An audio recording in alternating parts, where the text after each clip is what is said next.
આજે આપણે ધોરણ 9 એમાં સ્વાધ્યાય 10.1 એનો દાખલા નંબર 1 છે શીખવાના છે. હવે એની અંદર કહે છે કે જેની બાજુની લંબાઈ a હોય તેવા સમબાજુ ત્રિકોણ આકારના ટ્રાફિક સિગ્નલના પાટિયામાં સ્કૂલ અહેડ એમ લખેલું છે. તો આ પાટિયાનું ક્ષેત્રફળ એ હેરોનના સૂત્ર પરથી મેળવો. પછી આપણને આગળ કહે છે કે જો પરિમિતિ 180 સેન્ટીમીટર હોય તો ત્રિકોણનું ક્ષેત્રફળ કેટલું થાય? એટલે કે અહીંયા આપણે નીચે જોઈએ છે મુજબ એક આપણને ત્રિકોણ આપેલું છે, નામ આપણે આપી દઈએ ABC. એટલે આવી રીતે એક ત્રિકોણનું પાટિયું છે અને વચ્ચેના ભાગમાં છે એ લખેલું છે. શું લખેલું છે? તો આપણને ઉપર કીધું મુજબ સ્કૂલ અહેડ એવું કંઈક લખેલું છે. ચલો હવે આગળ આપણને એવું કહે છે કે આ ત્રિકોણ છે ને એ સમબાજુ ત્રિકોણ છે. યાદ કરીએ કે સમબાજુ ત્રિકોણ કોને કહેવાય? તો કે જેની ત્રણેય બાજુના માપ સરખા હોય એને સમબાજુ ત્રિકોણ કહેવાય. અહીંયા આપણને કહે છે કે ત્રણેય બાજુનું માપ છે એ સ્મોલ a છે. એટલે અહીંયા ત્રણેય બાજુ છે એના માપ આપણે એ જ લઈ લઈએ અને પછી એની પરિમિતિ છે આપેલી છે.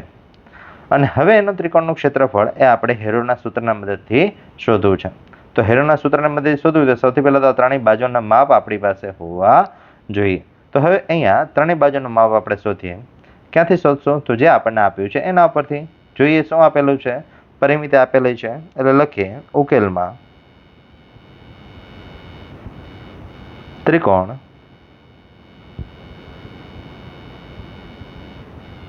ની પરિમિતિ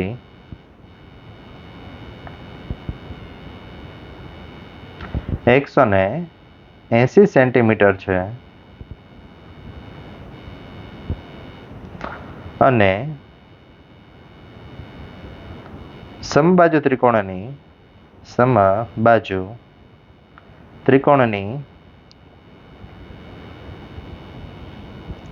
ત્રણેય બાજુઓના માપ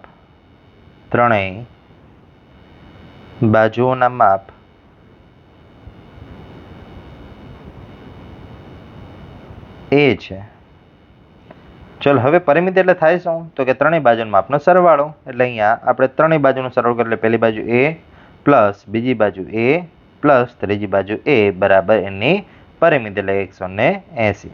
હવે જરાક ધ્યાનથી જો બાળકો એ કેટલી વખત થઈ ગયા? તો કે 3 વખત થઈ ગયા. એટલે આપણે લખી શકાય કે 3a બરાબર 180.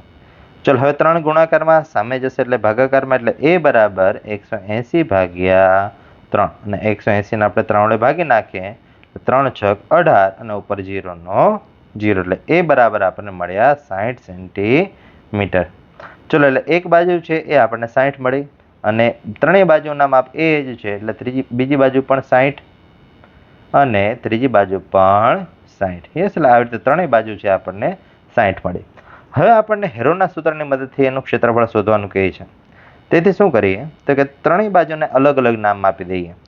એટલે અહીંયા હેરોના સૂત્ર માટે લખીએ હેરોના સૂત્ર માટે પહેલી બાજુ એ નામ આપી દઈએ a બરાબર 60 સેન્ટીમીટર. બીજી બાજુ એને b નામ આપી દઈએ. પણ હવે b નું માપ પણ કેટલું? તો કે 60 જ, કારણ કે ત્રણેય બાજુ 60 છે એટલા માટે b પણ 60 અને સેમ રીતે ત્રીજી બાજુ c એ પણ 60 સેન્ટીમીટરની જ હશે. યસ, એટલે અહીંયા abc બરાબર 60 સેન્ટીમીટર છે. ચલો હવે અહીંયા હેરોના સૂત્ર માટે ચોથી વસ્તુ જોઈશે s. એટલે હવે s ગણતરી કરીએ. s શું છે? તો કે s છે અર્ધ પરિમિતિ છે. એટલે લખીએ અર્ધ પરિમિતિ s બરાબર પરિમિતિ ભાગ્યા 2. ચલો પરિમિતિ ભાગ્યા 2 એટલે પરિમિતિ આપણને અહીંયા રકમમાં આપેલી છે. થોડુંક સ્ક્રોલ કરીએ એટલે આપણને ખ્યાલ આવશે. પરિમિતિ કેટલી કીધી છે? 180. યસ, એટલે એનો આપણે અહીંયા ઉપયોગ કરીએ. તો કે પરિમિતિ છે આપણી પાસે 180 ભાગ્યા 2 અને 180 ને 2 વડે ભાગી નાખીએ એટલે 9 દૂ 18 પાછળ 0 નો 0 એટલે s બરાબર આપણને મળ્યું 90 સેન્ટીમીટર. ચાલો હવે આગળ આપણે હેરોનું સૂત્ર વાપરીએ કે ભાઈ ત્રિકોણનું ક્ષેત્રફળ બરાબર ત્રિકોણનું ક્ષેત્રફળ બરાબર વર્ગમૂળની અંદર પહેલાં એક એસ એમના એમ, પછી એસમાંથી ત્રણેય બાજુ વારાફરતી બાદ કરવાની. સૌથી પહેલી બાજુ એ બાદ કરીએ, પછી બી બાદ કરીએ અને પછી ત્રીજી બાજુ સી બાદ કરીએ. એટલે આનું સૂત્ર પણ યાદ રાખો, એકદમ સહેલું છે. પહેલાં એસ એકલો, પછી ક્રમશઃ ત્રણેય બાજુ આપણે બાદ કરીએ. ચલો એસની કિંમત તો કે આપણને હમણાં જ મળી 90, પછી એસમાંથી એક બાજુ બાદ કરી દે એટલે 90 - 60, પછી બીજી બાજુ એ પણ 60 જ છે, કારણ કે અહીંયા આપણે આગળ ચર્ચા કરી એ મુજબ સમબાજુ ત્રિકોણ છે, અને ત્રીજી બાજુ પણ 60ની. ઓકે, હવે આપણે જે બ્રેકેટ છે એટલે કે જે કાઉન્સ છે એનું સાદરૂપ આપણે પહેલાં આપી દઈએ, એટલે એની બાદબાકી છે આપણે પહેલાં કરી દઈએ. એટલે 12 90 એમના એમ, 90માંથી 60 બાદ કરી દઈએ 30, પાછા 90માંથી 60 બાદ કરી દઈએ એટલે આપણને મળશે 30, અને છેલ્લા કાઉન્સમાં પણ 90માંથી 60 બાદ કરી દઈએ એટલે 30. ચલો હવે આપણે શું કરવાનું છે, અહીંથી થોડોક દાખલામાં થોડુંક ટ્વિસ્ટ આવે છે કે ભાઈ હવે અહીંયા વર્ગમૂળ છે અને વર્ગમૂળ આપણે દૂર કરવું છે. તો વર્ગ થાય એવો સેટ કરીએ પદ. એટલે આપણે અહીંયા ધ્યાનથી જોઈએ તો 30 30 બે વખત છે, એટલે અહીંયા 30નો વર્ગ થઈ ગયો. અને આગળ જે 90 છે ને એમાંથી પણ 30નો એક ભાગ પડે. ધારો કે 3 × 30, 30 તેરી 90. યસ, એટલે ત્યાં પણ 3 × 30 લખી શકાય. યસ, કે જેથી કરી અને 30ના બીજા બે ભાગ પણ થઈ જાય. યસ, મતલબ કે અહીંયા 30નો વર્ગ છે બે વખત થઈ જશે. ચલો તો હવે અહીંયા એ પ્રમાણે આપણે સાદરૂપ આપી દઈએ. 90ના બે ભાગ પાડી દઈએ આપણે હમણાં આગળ સમજ્યા મુજબ. 3 × 30, પછી એક વખત 30 તો હતા જ, અને પાછળના બે 30 છે એને ભેગા કરી દઈએ એટલે 30નો વર્ગ.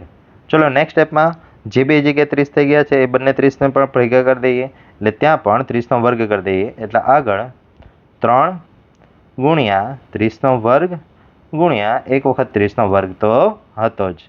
ચલો હવે જેનો વર્ગ છે એને આપણે બહાર કાઢી લઈએ, એટલે વર્ગ અને વર્ગમૂળ નીકળી જશે, એટલે બે વખત 30 બહાર આવશે.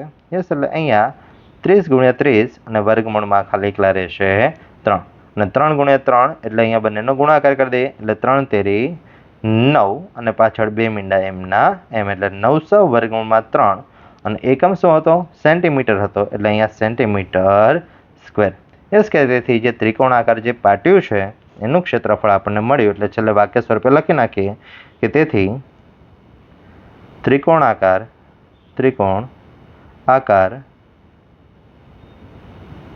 પાટિયાનું ક્ષેત્રફળ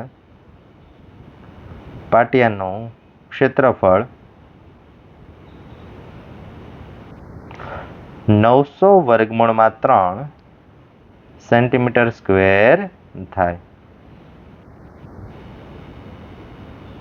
એટલે અહીંયા દાખલો છે એ પૂર્ણ થાય છે. Thank you.